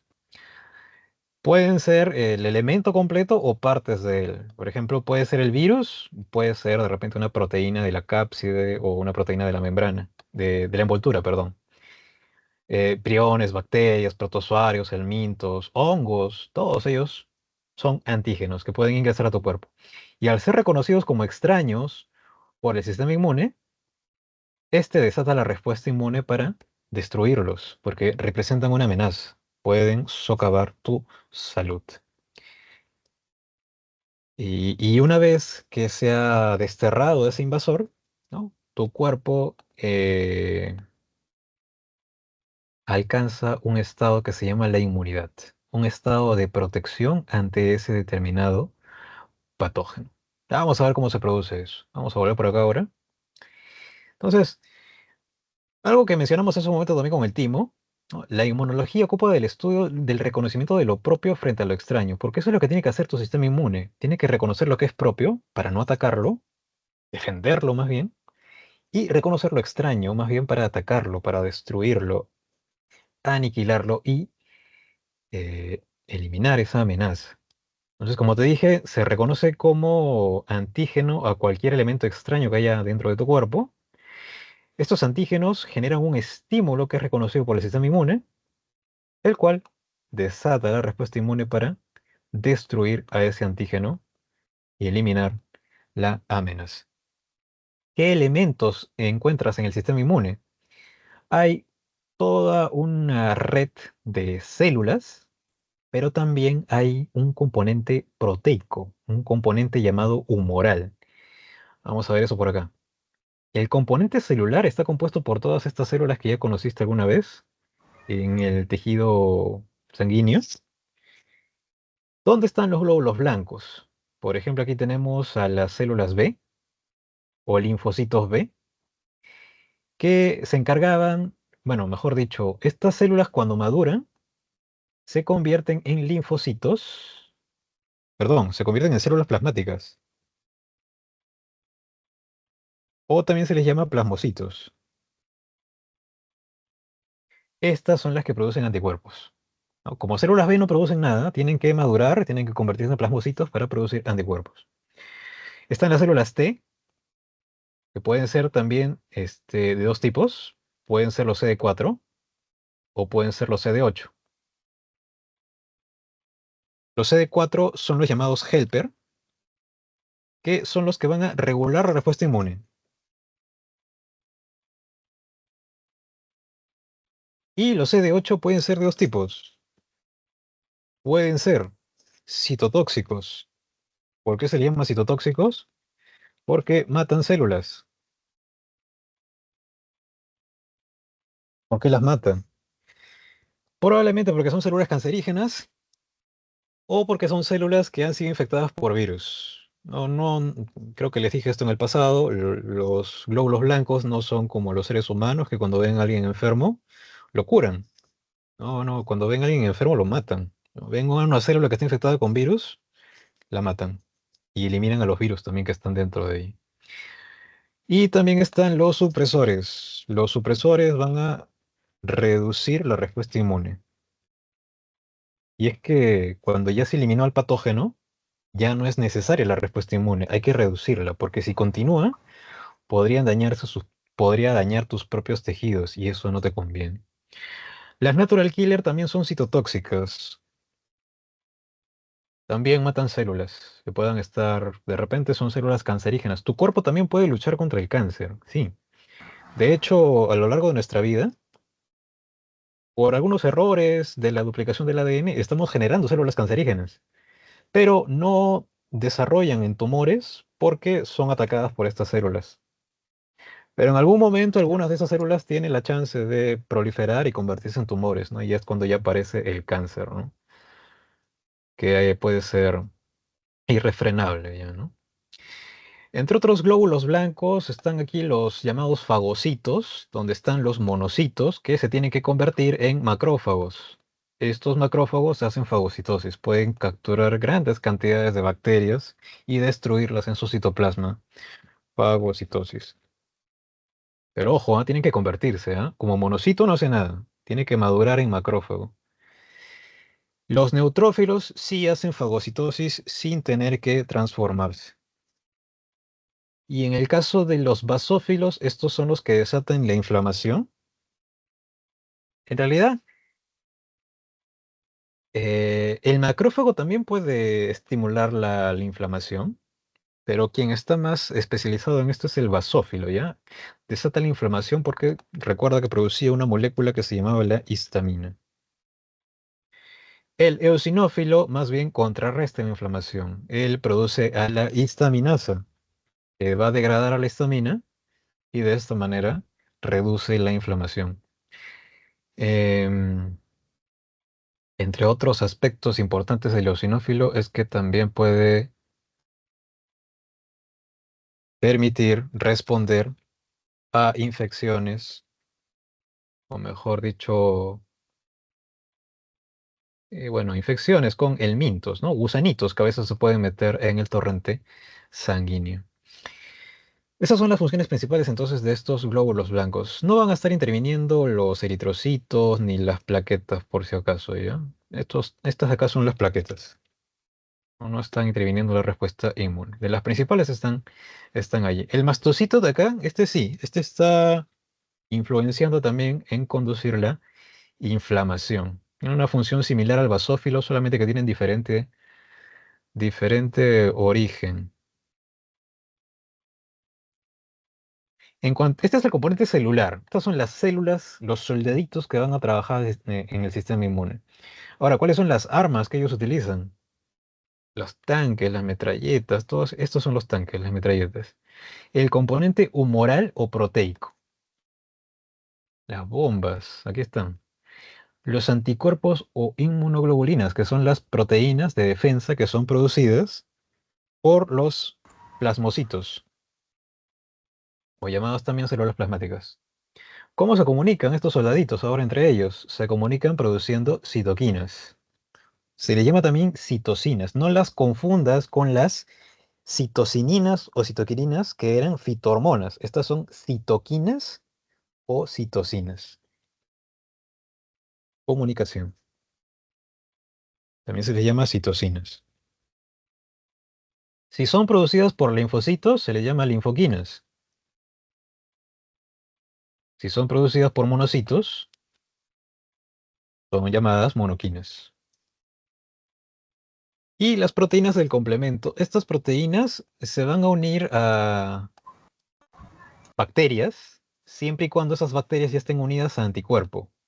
Si los anticuerpos ya se han unido a esas bacterias, viene el complemento, que es un conjunto de proteínas, y permite que en la membrana de esa bacteria se formen poros, permitiendo el ingreso de agua. La bacteria se va a hinchar como un globo y va a explotar. De esa manera, el complemento permite la destrucción de ese patógeno. Este estado de inmunidad que nosotros adquirimos, perdón, este estado de inmunidad consta de toda una serie de mecanismos que el cuerpo va a utilizar para poder protegerte de estos patógenos. Esta inmunidad se puede clasificar dependiendo de la especificidad como innata, o llamada natural, o la adaptativa o llamada también adquirida. Voy a poner acá ya. Innata o natural o adaptativa, que es la llamada también adquirida. La innata o natural consta de todas aquellas barreras que, como su nombre lo dice, te protegen desde el momento en el que vienes al mundo. ¿Qué barreras hay? Barreras físicas, como la piel, por ejemplo, ¿no? Si un patógeno quiere ingresar a tu cuerpo, tendría que atravesar tu piel. O claro, podría ingresar por tu boca, por tu nariz, por tus ojos, ¿no? Pero esta es una barrera física, la piel. Si te haces una herida, se abre esa barrera y por ahí puede ingresar una bacteria. Barreras químicas. En el moco, en las lágrimas, en la saliva, hay enzimas. Igual, si una bacteria quiere meterse por allí, esas enzimas podrían aniquilar esas bacterias que quieren ingresar por allí.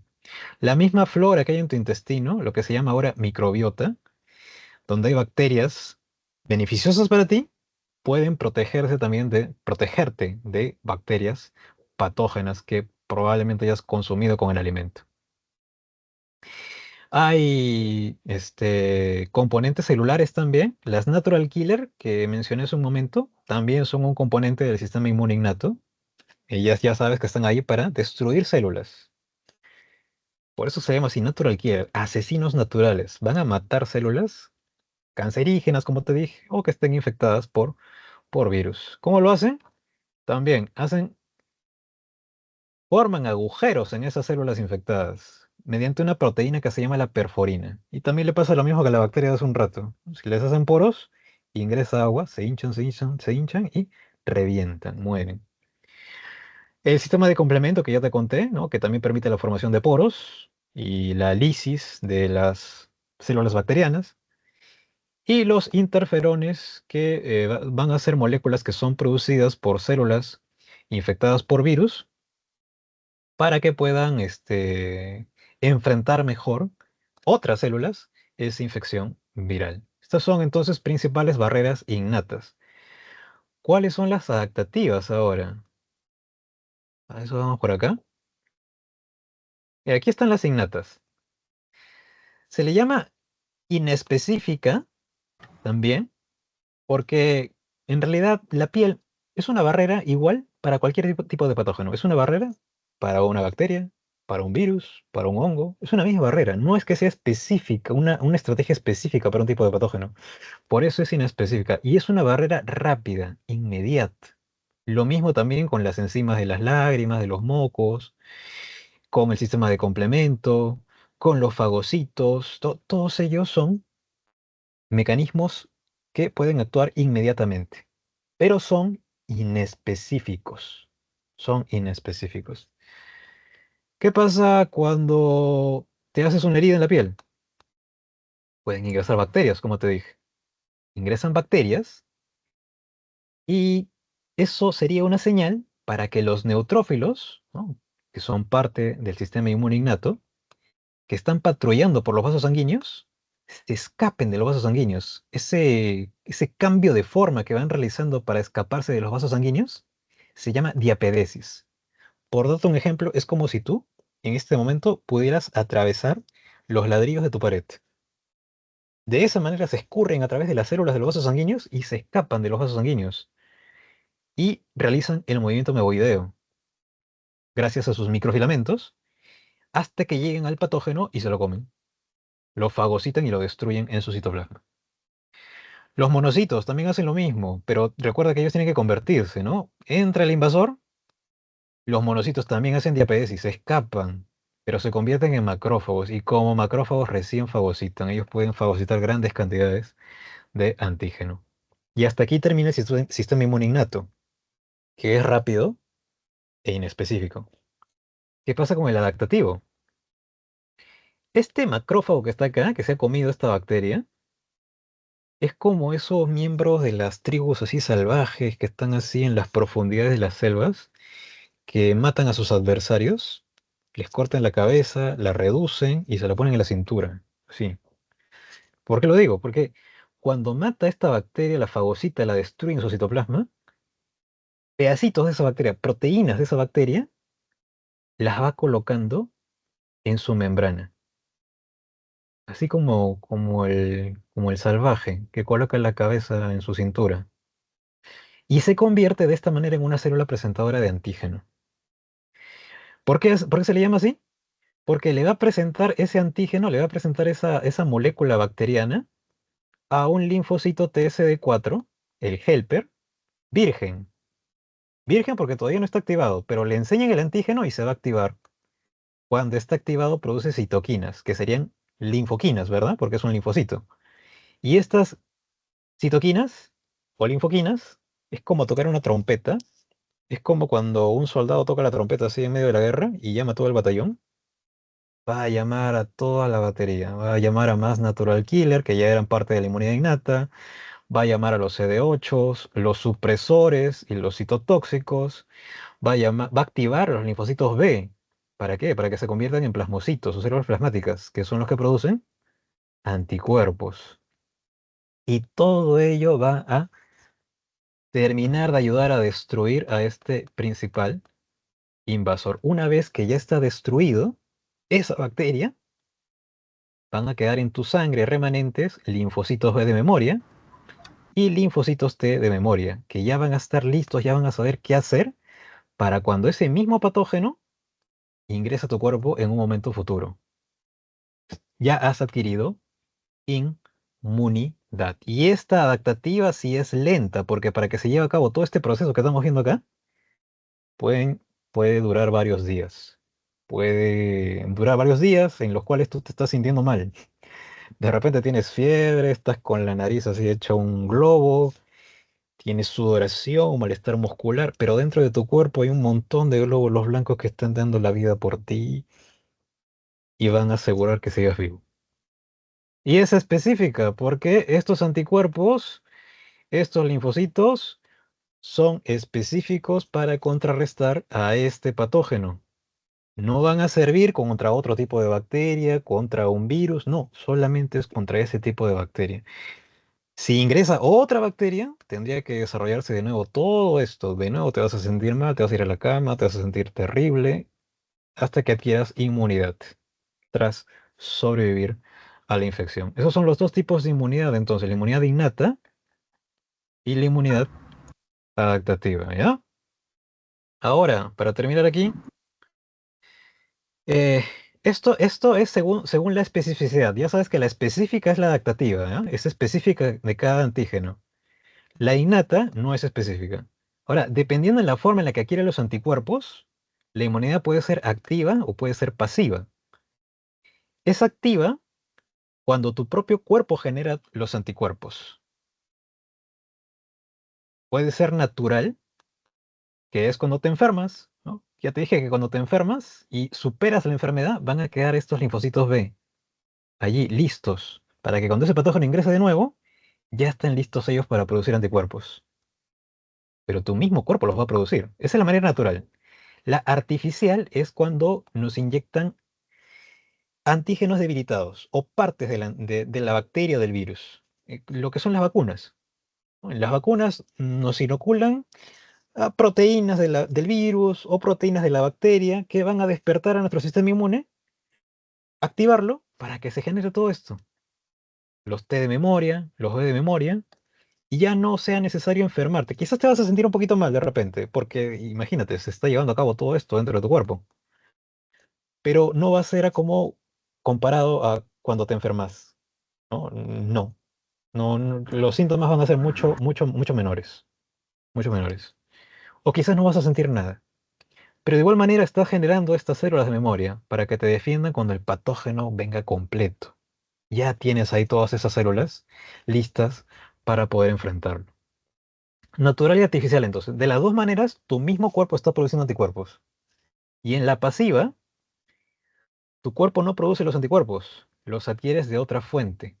Así que por ello el efecto es temporal, porque esos anticuerpos no es que duren para toda la vida, pueden durar solamente algunas semanas o meses, pero de allí se degradan.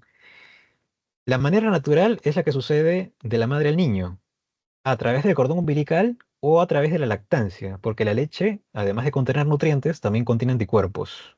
Esos anticuerpos van a proteger al bebito durante sus primeros meses de vida, pero de ahí pues ya va a tener que usar su propio sistema inmune, se va a enfermar. Y la manera artificial es cuando te inoculan anticuerpos que han sido producidos en otro organismo. Pueden haber sido extraídos de otro ser humano, pueden haber sido producidos en un cultivo de células. Esos anticuerpos te los inoculan por vía intravenosa y te podrían ayudar a contrarrestar el cuadro que estás sufriendo. Un ejemplo de artificial es justamente lo que sucede cuando te muerde una serpiente venenosa. Una serpiente venenosa en su veneno contiene proteínas. Esas proteínas son antígenos también y son las que van a atacar tus glóbulos rojos, tu sistema nervioso y finalmente te van a matar. Necesitarías anticuerpos contra esos antígenos. Pero el veneno de la serpiente, ¿en cuánto tiempo te puede matar? El de la más mortal, en minutos. Y la inmunidad adaptativa, que permite la generación de estos anticuerpos, yo te dije que se demora varios días. No vas a esperar a que tu sistema inmune adaptativo trabaje, ¿no? Ya vas a estar bien muerto. Recontra tieso, en el estómago de la serpiente. Bueno, no hay una serpiente tan grande, ¿no? Pero vas a estar muerto ya, ¿no? Entonces, ¿qué pasa? Una vez que te ha mordido una serpiente venenosa, puedes ir a un centro de salud y pedir que te inyecten un antídoto. Ese antídoto contiene anticuerpos contra las proteínas del veneno de esa serpiente. O dependiendo de la serpiente, te van a inocular un antídoto o suero adecuado, o que tenga los anticuerpos para evitar tu deceso. Finalmente, eso es lo que sucede para el capítulo de esta semana, chicos. Me disculpo que me pasé 5 minutos. Les dejo las claves en el chat. Sí, 11:25. Muchas gracias por su atención. Nos vemos la próxima semanita. Hasta luego. Gracias, profesor. Gracias a ti, cuídate mucho.